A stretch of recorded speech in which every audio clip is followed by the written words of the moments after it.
যে কোনো first world country যেমন UK, Canada, Schengen, Australia visit ভিসার ক্ষেত্রে আপনার ব্যাংক স্টেটমেন্ট আর ট্যাক্স পেপার আপডেটেড রাখা খুবই জরুরি। আর আপনার যদি ভবিষ্যতে এসব দেশে ভ্রমণের পরিকল্পনা থাকে তাহলে নিয়মিত ট্রাভেলের পাশাপাশি আপনার ব্যাংক স্টেটমেন্ট প্রপারলি সাজিয়ে রাখতে হবে। বিশেষ করে আপনি যদি ব্যবসায়ী হন তাহলে আপনার দুইটা ব্যাংক অ্যাকাউন্ট থাকা উচিত, একটা পার্সোনাল আর একটা বিজনেস অ্যাকাউন্ট। বিজনেস অ্যাকাউন্টে অনেক টাকা থাকতেই হবে এটা জরুরি না, কিন্তু নিয়মিত ট্রানজাকশন থাকাটা খুব গুরুত্বপূর্ণ। এটা দেখেই ভিসা অফিসাররা আপনার বিজনেসের অবস্থা বোঝার চেষ্টা করেন। আর পার্সোনাল অ্যাকাউন্ট থেকে আপনার ফাইন্যান্সিয়াল স্ট্রেংথ মূল্যায়ন করেন। তাই পার্সোনাল অ্যাকাউন্টে সবসময় একটা মিনিমাম স্মার্ট অ্যামাউন্ট ধরে রাখুন, যাতে 6 মাসের ব্যাংক স্টেটমেন্টে আপনার ফাইন্যান্সিয়াল স্টেবিলিটি ক্লিয়ারভাবে বোঝা যায়।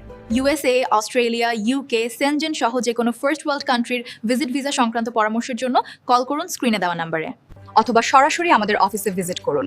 আর আমাদের প্রোফাইল এবং রেটিং দেখতে গুগলে সার্চ করুন এক্সপ্লোরেক্স ভিসা কনসালটেন্সি। আর প্রতিদিন এমন সব গুরুত্বপূর্ণ তথ্য পেতে আমাদের পেজটি লাইক, শেয়ার, ফলো এবং সাবস্ক্রাইব করুন। ধন্যবাদ।